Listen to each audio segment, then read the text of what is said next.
Halo, salam sejahtera untuk kita semua dimanapun kita berada.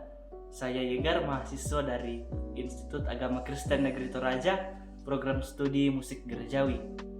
Kita kembali berjumpa dalam sesi belajar tata cara mengiringi nyanyian jemaat yang sesuai dengan tatanan ibadah.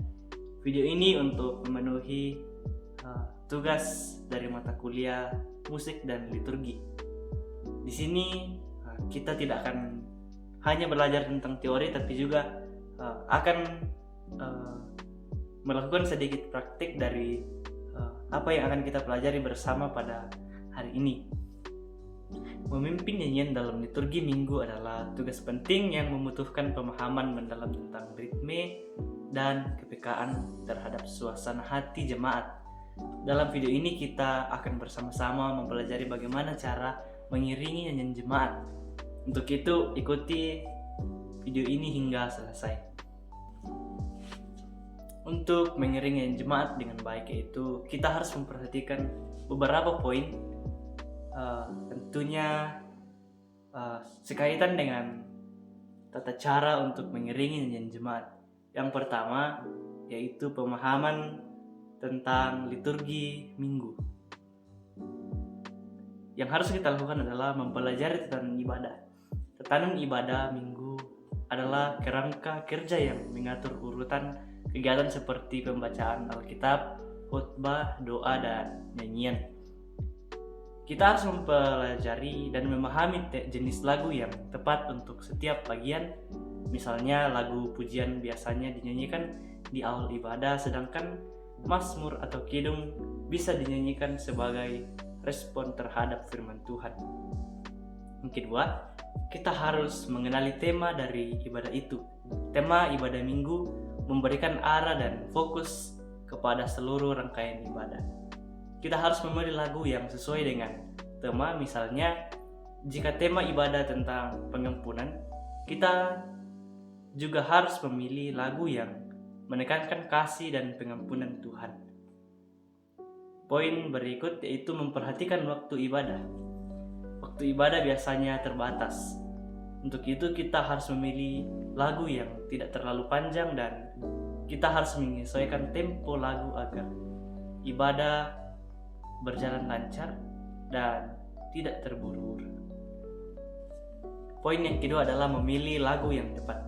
Kenapa kita harus memilih lagu yang tepat? Yang pertama, karena itu mengenai kesenangan jemaat.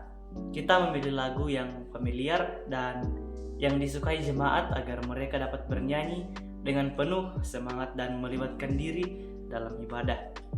Kita harus menghindari lagu yang terlalu rumit atau lagu yang tidak dikenali oleh jemaat. Poin yang ketiga yaitu teknik mengiringi dan memimpin. Yang harus diperhatikan adalah tempo dan irama. Tempo adalah kecepatan lagu, sedangkan irama adalah pola ketukan dalam lagu.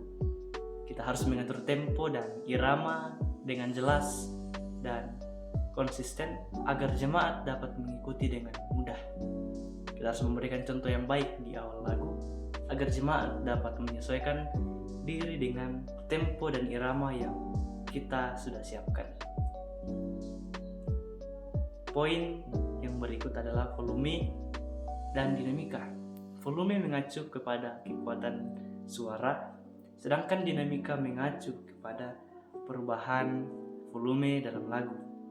Kita harus menyesuaikan volume dan dinamika dengan suasana ibadah.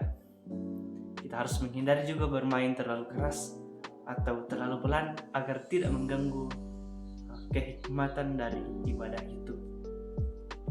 Yang harus juga diperhatikan dalam mengiringi dan memimpin yaitu kejelasan melodi.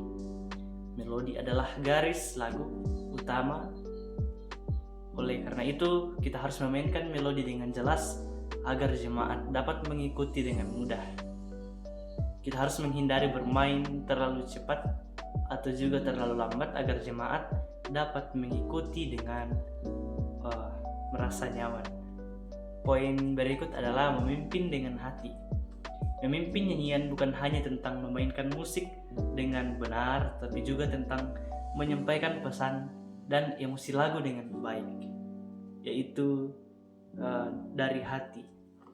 Kita mengekspresikan kegembiraan dari kekudusan lagu agar jemaat dapat merasakan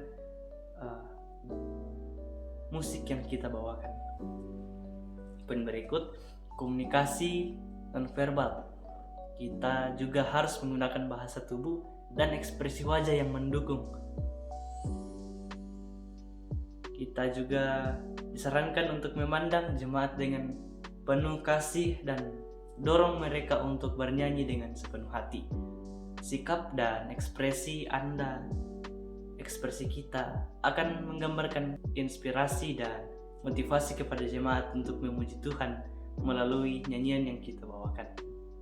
Poin yang keempat dalam materi kita yaitu kerjasama tim.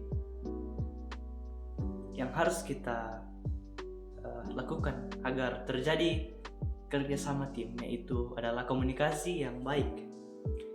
Komunikasi yang baik dengan anggota tim musik sangat penting untuk memastikan kelancaran ibadah. Kita harus berdiskusi mengenai lagu-lagu yang akan dibawakan, tempo, volume, dan peran masing-masing anggota tim. Yang kedua, koordinasi yang tepat. Koordinasi dengan pendeta dan pemimpin ibadah lainnya sangat penting untuk memastikan bahwa musik mendukung keseluruhan pelayanan. Komunikasi yang baik akan mencegah konflik dan memastikan bahwa musik selaras dengan pesan yang kita sampaikan. Poin berikut dari kerja sama tim adalah saling mendukung. Bekerja samalah dengan tim untuk menciptakan suasana yang positif dan saling mendukung. Kita harus saling mendorong anggota tim untuk memberikan yang terbaik dan saling membantu dalam pelayanan musik yang kita lakukan. Poin yang terakhir yang tidak kalah penting adalah berlatih dan mempersiapkan diri. Poin yang pertama itu berlatih secara teratur. Kita harus melatih lagu-lagu yang akan kita bawakan nantinya secara rutin agar kita dapat memainkan musik dengan percaya diri dan lancar. Latihan yang teratur akan meningkatkan keahlian dan kemampuan kita dalam memainkan musik yang akan kita bawakan di ibadah. Yang kedua adalah mempelajari teknik-teknik yang baru. Kita harus terus belajar untuk bermain musik yang baru untuk meningkatkan kualitas pelayanan yang kita angkat. Kita harus juga mengejar perkembangan dan pengetahuan baru untuk memperkaya kemampuan musik yang kita miliki. Poin yang terakhir itu berdoa dan menyerahkan diri. Berdoa sebelum memimpin nyanyian agar Tuhan memberkati pelayanan yang kita lakukan. Dalam berdoa dan menyerahkan diri, kita meminta hikmat dan kekuatan dari Tuhan untuk memimpin jemaat dalam memuji dan menyembah Tuhan. Karena kita harus mengingat tujuan utama dalam pelayanan ini, pelayanan musik adalah untuk memuliakan Tuhan dan mendorong jemaat untuk bernyanyi dengan hati yang gembira dan penuh syukur dengan pemahaman yang baik tentang liturgi. Pilihan lagu yang tepat dan teknik memimpin yang efektif membuat kita menjadi pemimpin nyanyian yang berkesan dan menginspirasi bagi jemaat. Baik, kita akan mendengarkan video dari lagu PKJ 138 Setiamu Tuhanku Tidak Bertara.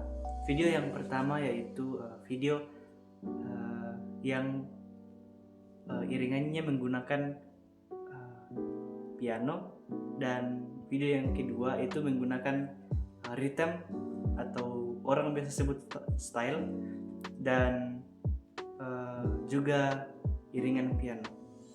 Selamat menyaksikan.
demikian yang bisa saya sampaikan pada saat ini. Mudah-mudahan apa yang kita pelajari pada saat ini boleh menjadi bekal untuk kita ke depan untuk menjadi pemimpin yang baik dalam jemaat dan juga gereja Tuhan. Dan di atas semuanya itu kita harus selalu merendahkan diri agar pelayanan kita juga dapat terus berjalan dengan baik. Demikian